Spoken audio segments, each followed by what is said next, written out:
develop their unique style. And you talk to watch as many people as you can before you get signed on.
Two guys, that's good. Helps to know how many people I've taken into the cave. Now I'm going to actually have to come out. It's been weeks since I lost somebody in the cave, I wouldn't worry about it. Right, as I say, welcome to the Masson Cavern, everybody. This is the first of 3 chambers that we'll be stopping in along the route today. This chamber is known as Walker's Grove. It was dug out by the Walker family about 400 years ago. Jonathan Walker was a farmer. He lived on top of the hill. He owned the land above our heads at the time. He started to find at some point little bits of minerals, bits of ore, things like that in his fields that he found he could sell for quite a bit of money. So naturally he started to have a bit of a dig down to see what else he could find. He ended up digging all the way, right from the top of the hill, right down to just below where we're standing today. You may notice this part of the wall here looks a little bit less natural than the rest of the cave. This is made of the old limestone blocks that the miners turned out while they were digging for the ore. This is what's known as a miner's den. They use these sort of miner's dens, dry stone walls. They use them to plug up the old disused passageways, that sort of thing. This one actually covers the entrance to the mine shaft that runs from here right up to the top of the hill. Now then, does anyone know what they were mining for down here? Because I've clean forgotten. No? Oh well, they're rubbish talk then, I suppose. No, it was lead. These were all lead mines. Way back in the day, before Matlock Town was a spar town, it was in fact a lead mining town. I do have a sample of the lead in my hand here. I'll walk around the front so you can all see it. It's this stuff here. This is lead ore, otherwise known as galena. The name galena meaning bright one. As you can see, it does shine very nicely under the torchlight. The name galena does also translate into the name Helen. Don't you suppose we've got any Helens in today? No? You know, we've been over the months at this one. I haven't had a single Helen on any of my tours. It's astonishing. I can't believe it. If you do know any Helens, you can tell that she was named for a lump of shiny metal they found in the ground. But yeah, this is the stuff they were digging for. The reason it does shine so brightly under the torchlight is actually because there's trace amounts of silver in this as well. Very tiny amounts. For every ton of lead, you maybe get 4 or 5 ounces of silver. So certainly 300 years ago, it wasn't really worth the efforts it would have taken to extract it. The lead, however, has quite a low melting point, so it was very easy to work with. It made it very valuable. They used it in all kinds of different things. Things like, roofing the buildings, water pipes, that sort of thing. The Latin name for lead is plumbum. That's where we get the name plumber from. Bullets, lead shot, window glazing, lead-based paint. We used it in petrol for a while. Now, of course, we have unleaded petrol. And then some of the slightly weird ones as well. They actually used to put this stuff in their bread. And they did that because it made it whiter. So next time you pick up a nice white loaf from Tesco, you can quickly run through that list of ingredients there. They also used it in red wine as a sweetener. And ladies' makeup as well. Foundation, 300 years ago, very lead rich. Made you look very pale, which is very fashionable. Unfortunately, the reason it made you look so pale is because it was slowly poisoning you. Lead is a highly toxic mineral. And on that note, if you could please refrain from licking any walls while we're going through the cavern, that'd be lovely. Yes, lead isn't the only thing we find down here. We also get bits of iron ore down here. We get zinc. We get 3 kinds of crystal. We get quartz. We get calcite. Calcite is big, chunky white crystals that you might spot as we walk through. And we also get fluorspar. Fluorspar is the one that makes the cave walls all sparkling as we're walking around. And then aside from that, we get bits of fool's gold as well, iron pyrites. And copper ore as well. If it's green and shiny, then it's copper, or malachite. And if it's green and furry, then it's moss. We get a lot of that as well. Right, so, as I say, in a second we'll head down the next pipe vein. Bit of trivia for you first. The passage we're about to walk down between here and the next chamber would have taken the miners 60 years to dig, at a rate of about 2 inches per day. Limestone is a really hard rock, it's not easy to dig out. We're going to walk it in 6 minutes. When we do get to the next chamber, it's the Great Chamber. You'll notice it's very large, very dark. If you could please refrain from flash photography and torches in the Great Chamber just to begin with. We've got a bit of a light presentation there. It does kind of spoil the surprise, and there's one great big camera flash that lights up the whole room. Also, one thing to note, when you do get to the bit in the passage with the open chasm, there's like a rope you grab and you swing up. No, I'm joking. Yeah, in any case, over the side.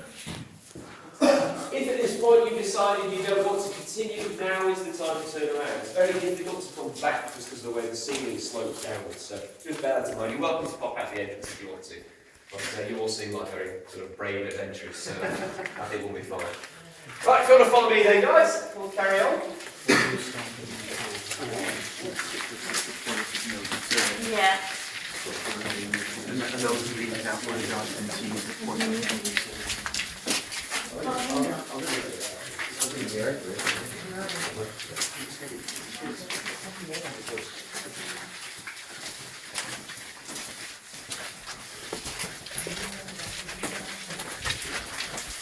think this is one of the times when my height has been beneficial. Being short. Speak for yourself.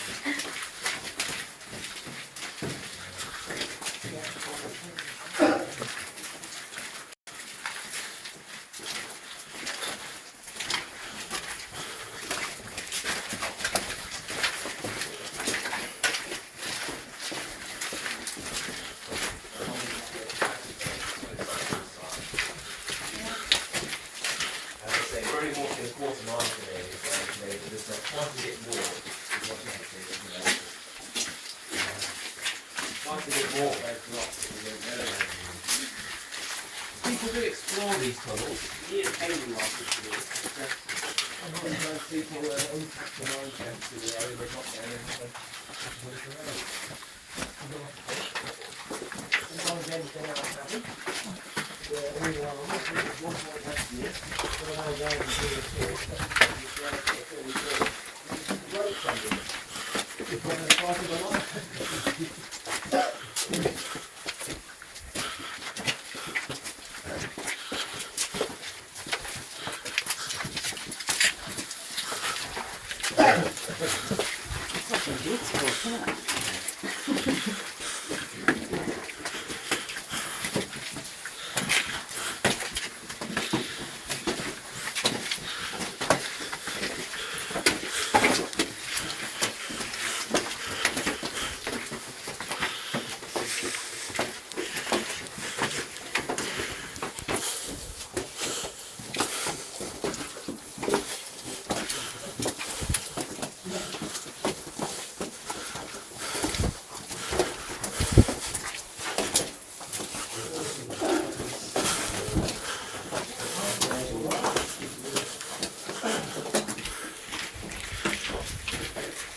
See all the little tiny scratches on the ceiling. You've got these great big scars in the rock left behind by the pickaxes that they've been using. And then as you move into the little nooks and crannies, you can see where they swap to the chisels, the smaller bits to get into the smaller spaces. Except these ones. These ones were a velociraptor, we believe, that we kept trapped down here for a little while. We were trying to escape. Anyway, let's carry on.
know, get to mix it up with some time to go.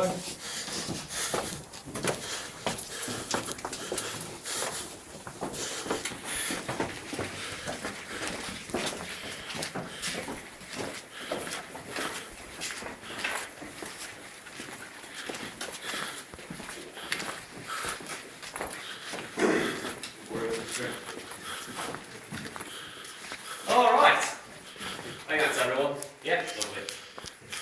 Okay, so welcome to the Great Chamber, everybody. This is, as you can probably tell, by far the largest chamber along the route today. We're looking at about 150 feet long and 90 feet high at its highest point in here. Now, what's particularly interesting about this chamber more than everything else we've walked through so far is that, well, everything we've been through so far was dug out by the miners as they were digging for the ore. This chamber was actually entirely naturally formed. It was formed by the movement of the water through the stone.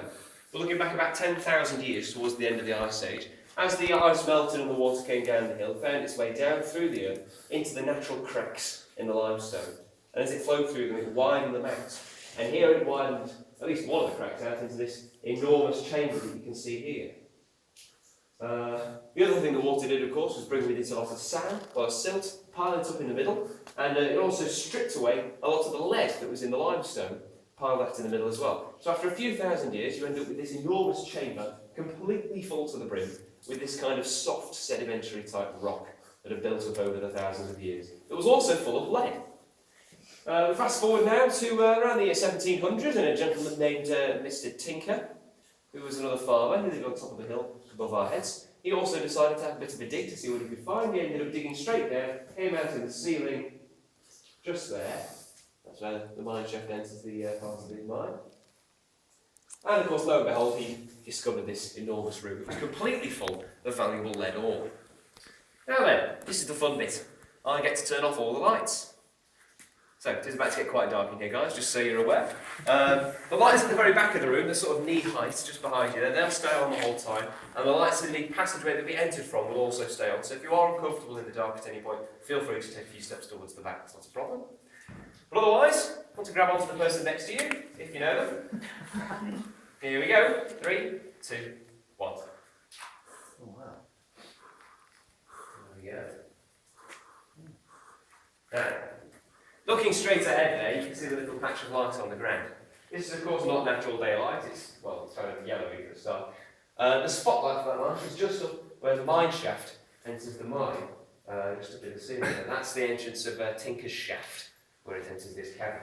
So that's where Mr. Tinker himself would have originally entered. Of course, way up in the ceiling, the floor level was much higher up initially. There he is, up at the top, digging away by candlelight. Give him a few years, maybe his way a bit further in. Down at the far end now. And at that point, of course, there were quite a few people in here giving him a hand. You know, there's a two bodies joke in there somewhere. I can never figure out how to get it into the talk. Never mind. What you're looking at the moment, guys, is pretty much the light level that the miners were working in down here. You remember the piece of galena that I showed you at the start of the tour? Imagine trying to find that rock in this cave, in this darkness. That's pretty much what mining was all about in here for a long time. It wasn't so bad though. As I said before, limestone is a very difficult rock to dig, but the stuff in here wasn't limestone, it was this kind of crumbly sedimentary stuff. It only took them, whereas it took them 60 years to dig that tunnel we just walked through, it only took them about 6 or 7 years to empty this entire chamber. They emptied it out, extracted all the lead, made a load of money, and then they ran into a problem. There was none left. They find themselves entirely out of a job. So, when you're out of a job and running out of money, what do? You become a cave guide, is what you do. The miners turn to tourism.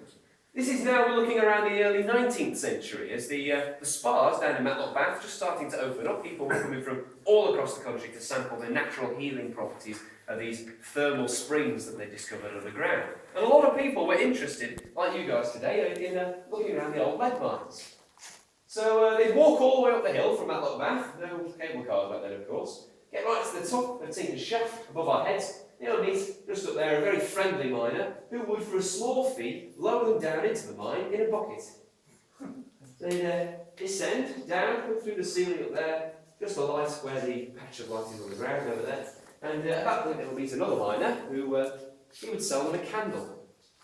And if they tipped him a bit extra, he might even light it for them as well. And at that point, he would allow them to go and explore the mine however they wanted to. Now, there's a couple of problems with this. First of all, well, we're only walking a quarter mile under the ground today, guys. There's actually about 5 miles worth of passages down here. And not a single one of them was lit. So they're all in complete darkness. The only light certainly the tourists as they came through, the only light they would have had would have been a little candle that they just bought from the miner at the bottom of the shaft. Speaking of which, candle, if they were lucky, might last them 10 minutes. Yeah, the miners would cut the wicks to save money on the candles they were selling to the tourists. So after about 10 minutes, our friendly miner, just at the bottom over here, would hear the sounds of terrified shouting and screaming coming from the distant passages. He would go and find, well, first he'd take up his own candle, which was very large and would last a few hours.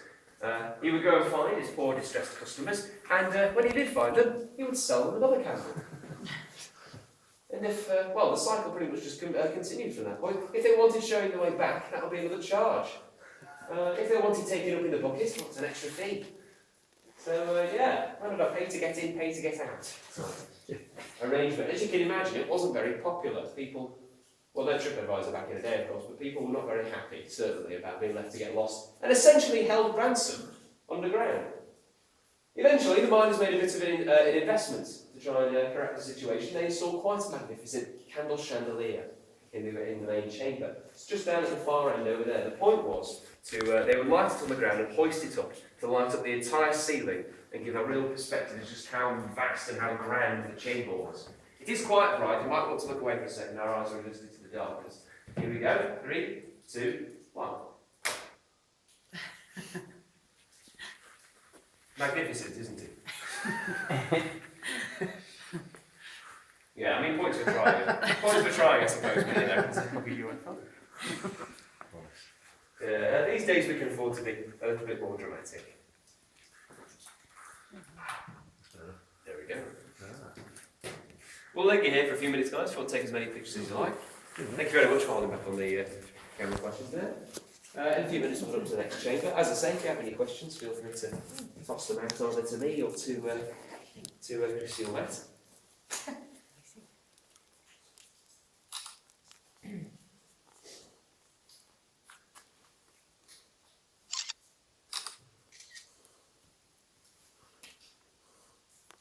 I've always thought it quite sad, honestly. The miners in the first tour drive would never have seen it lit up like this at all. It would only have been by the candlelight that we were just looking at.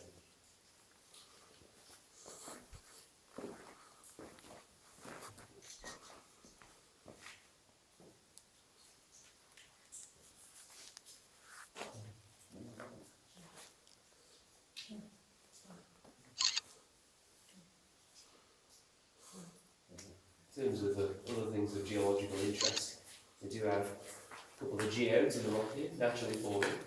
Nice one to the ceiling there. These are all calcite geodes, by the way. All these crystals that you can see on the walls, these are all calcite. Big chunky white crystals. A nice geode up there. There's another one, just up here above my head. There's a nice one in the wall, just there. Slightly bigger one, just down in the rock there. And then our biggest geode is up there in the ceiling. They can be quite large, the geodes, all naturally falling. Little bits of sediments and minerals and things that settle on the insides of the natural cracks in the stone, and then they grow out into these great big crystal formations over a long, long period of time.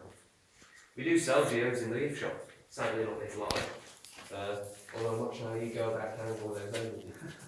Certainly we'll get it on the cable car. Right. We will grab all the selfies we're after. We'll pop the lights back for the next tour. Always remember to turn the lights back, guys. Always remember to turn the lights back. There's nothing so underwhelming as arriving to the Great Chamber and finding it's all lit up already. You've got to do the whole talk backwards, basically, is what happens. Right. As I say, up to the third and final chamber. If you want to mind your heads on this bit of rock in particular, I can confirm this one looks quite a lot. Covered in sharp quartz crystals on the bottom.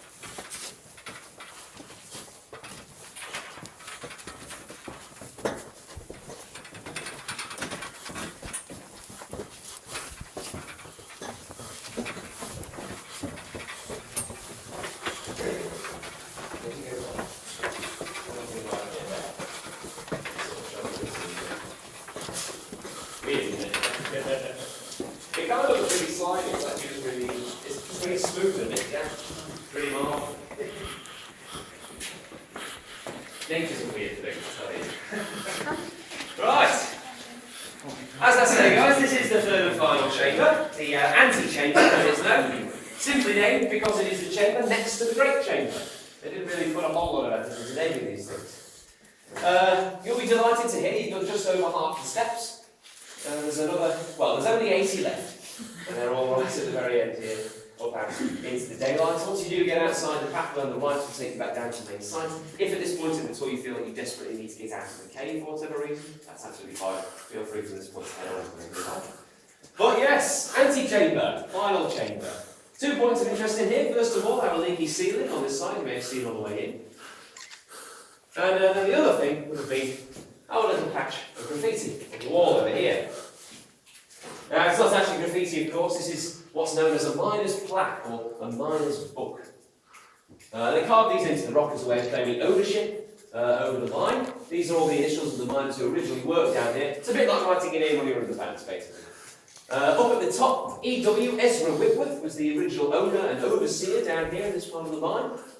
Just below him on the right, you can see T.W. Thomas Woods. Thomas Woods is the only recorded fatality in this mine in about 400 years of operation. It's actually quite a good record as mining goes. Thomas was caught in a cave-in the day before his 16th birthday down here. He was stacking one of the miners' deads, one of these stone walls here, and he stacked it too high, came down on top of it. But yes, so just below him we've got B.Y. Bernard Young. We do know a couple of things about Bernard. First and foremost, he only had one leg. He would sit, he would find it quite difficult to navigate the mine like everybody else, so he would have sat at the bottom of the mine shaft and hung buckets on the rope all day. That was his job. He was what the other miners affectionately referred to as a hanger-oner. Just to the left of him, the year, 1705, and then above that, IF and NF. Isaiah and Mordecai Fern. Now, the Ferns, of course, were brothers. They worked down here their entire lives. When you think about the sort of lifespans of the miners that worked down here, probably don't think all that much, but it was really the women who were the worst off, by far, actually. It often fell to the women to wash the lead. Lots of skin contact time with this very sort of toxic mineral. And at the same time, because a lot of the men were down in the mine, the women also played a heavy role in actually smelting the stuff as well. So a lot of skin contact time, a lot of fumes being inhaled. It meant that the women working in the lead mines very rarely did past the age of 30. The men did a bit better. Anyone like to guess how old Isaiah and Mordecai were when they died? Have a guess. 45. 45. Any more? Any rise at 45? No? We're all going with 45. Cool. We do know that Isaiah lived to be 92. And his brother Mordecai made it all the way to 103. Which is impressive by modern standards, frankly. We figured it's because they were down here a lot, swinging around these great big heavy pickaxes, so kept them very fit. And at the same time, they didn't really handle the lead all that much. They, for the most part, chipped it off the wall and throw it in a bucket for the business to deal with. So there is that as well. So yeah, aside from that, moving on over now to our leaky ceiling on this side. This is the overflow from the gents' toilets. No, it's not. It's can you imagine? Oh, no. This is a ventilation shaft. They cut these into the ceiling to let in a bit of fresh air. The candles that they burn down here, very often made of animal fat, so very smoky, very cheap, but also very, well, they actually breathe, basically. So a little ventilation shaft like this. It goes all the way up to the surface. You can't see all the way up to the top, unfortunately. It's kind of twist and turn on the way. But it would have let in some more fresh air, essentially, for them to breathe. You can also see it's letting in a bit of water for drinking, washing the tools, washing the ore, that sort of thing. You may have noticed, actually, on the way around the cave, it's actually quite dry down here. Limestone caves tend to be very wet. Limestone is what we call a porous rock. It lets through water very easily. So really, this cave should be absolutely soaking wet. We should be like ankle deep in water for the most part. The reason we're not is because we have a layer of clay that runs through the ground over the top of the caverns that we have here at the height. And it's like a waterproofing barrier, essentially. It stops the water filtering down into the caverns themselves. Here, where they made a hole in the clay, you can see it's letting water in quite a rate. Has anyone seen any stalactites on the way through? I hope not, because we don't have any. Stalactites, of course, you need slow dripping water through the limestone, made of calcium carbonate, picked up through the stone and deposited on the bottom in the shape of a great big spike. It takes a very long time to form, and you need slow dripping water to make one. This water is moving far too quickly to form a stalactite. However, if we follow the path of the water down, we do come to this thing here. If you're close enough, have a feel of it on this face of it here. You'll find it looks a bit slimy, it's actually just a bit damp, honestly, but it's weirdly smooth to the touch, kind of marbly. It's very odd. This stuff is called flowstone. Flowstone is formed in well, pretty much the same way a stalactite is formed, only instead of hanging down from the ceiling, flowstone is deposited up on the side of the wall. We estimate that this rock here actually grows about 1 centimetre every 10 years or so. Now the miners, of course, had absolutely no idea what this thing was or why it was growing in their cave. They simply named it after what they thought it looked like, which was miner's sneeze. So yeah, now that you've all touched the snot rock, that does actually round off the tour, ladies and gentlemen. So thank you very much for coming down. As I say, only 80 steps to go. Once you get up to the top, if you look behind you, you see a little wooden structure. This is Tinker's Shack, or the cap of Tinker's Shack. It's number 4 on your little leaflets you might have picked up on the way. That's another viewpoint with some information for us, so do check that out. And as I say, enjoy the view. The pathway on the right will take that down to the main site. And that's everything from us. So thank you very much, guys. Enjoy the rest of your day. Thank you very much. Got to lead the way out.